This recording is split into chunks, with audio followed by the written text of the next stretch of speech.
নারায়ণগঞ্জের রূপগঞ্জে ডেঙ্গু জ্বরে আক্রান্ত রোগীর সংখ্যা দিন দিন বাড়ছে। জুনের চেয়ে জুলাইয়ে এই প্রকোপ অনেকটাই বেশি। প্রতিদিনই রূপগঞ্জ 50 শয্যা বিশিষ্ট সরকারি হাসপাতাল সহ বেসরকারি হাসপাতালগুলোতে ভর্তি হচ্ছে নতুন রোগী। সরকারি হিসেবে এ মাসে ডেঙ্গু আক্রান্ত রোগীর সংখ্যা 64 জন হলে বেসরকারি হাসপাতাল সূত্রে আক্রান্তের সংখ্যা কয়েক গুণ বেশি। উপজেলার সরকারি হাসপাতালে খোলা হয়েছে ডেঙ্গু ওয়ার্ড। রিয়াজ হোসেনের তথ্য ও ছবিতে প্রতিবেদন।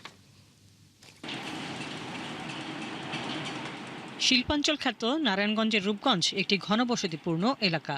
প্রায় 20 লাখ মানুষের বসবাস এখানে। এডিস মশার কামড়ে জ্বর, ব্যথা, বমি ও শ্বাসকষ্ট নিয়ে প্রতিদিন সরকারি ও বেসরকারি হাসপাতালগুলোতে চিকিৎসা নিতে আসছেন আক্রান্তরা। উপজেলার হাসপাতালে ডেঙ্গু আক্রান্ত রোগীদের জন্য খোলা হয়েছে আলাদা ওয়ার্ড। চলতি মাসে সরকারি হিসেবে রূপগঞ্জে ডেঙ্গু রোগে আক্রান্ত হয়েছেন 70 জন। তবে বেসরকারি হাসপাতালে আক্রান্ত রোগীর সংখ্যা 200-রও বেশি। এদিকে রোগী ও স্বজনদের অভিযোগ, উপজেলা হাসপাতালে ডেঙ্গু রোগীদের জন্য বরাদ্দ ওয়ার্ড ও টয়লেটের অবস্থা একেবারেই নাজুক ও অপরিচ্ছন্ন। পরিবেশ ভালো না, অপরিষ্কার, বাথরুম গোসলখানার যাওয়া যায় না, একের গন্ধ, দুর্গন্ধ।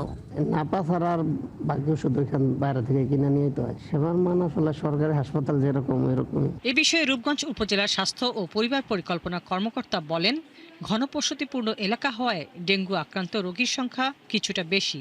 ডেঙ্গু থেকে রেহাই পেতে সবাইকে সচেতন হওয়ার পরামর্শ দেন তিনি। পর্যাপ্ত নিয়মকানুন মানি তাহলে ডেঙ্গু প্রতিরোধ করা সম্ভব। বিশেষ করে আমাদের আশেপাশে বিভিন্ন ময়লা, বিশেষ ডাব, ফ্রিজের পানি, এই সমস্ত পানি জমা হয়ে কিন্তু সেখানে ডিম হয় এবং সেক্ষেত্রে এইভাবেই কিন্তু ডেঙ্গু রোগটা ছড়ায়। সেক্ষেত্রে আমরা অবশ্যই আমাদের আশপাশ পরিষ্কার পরিচ্ছন্ন রাখবো এবং একই সাথে বলা হয় যে এখন যে বড় জামা কাপড় যেটা অর্থাৎ শরীর ঢেকে রাখে, এরকম জামা কাপড় পরলেও কিন্তু সেক্ষেত্রে মশার কামড়ের হাত থেকে রক্ষা পাওয়া সম্ভব। দিনের বেলাতেও মশারি ব্যবহার, বাড়ির আশপাশে বা টব ও পাত্রে জমে থাকা পানি ফেলে দেয়া এবং জ্বর হলে পরামর্শ নেওয়ার আহ্বান জানান চিকিৎসকরা। হাসিবা আলী বর্ণা, ৭১।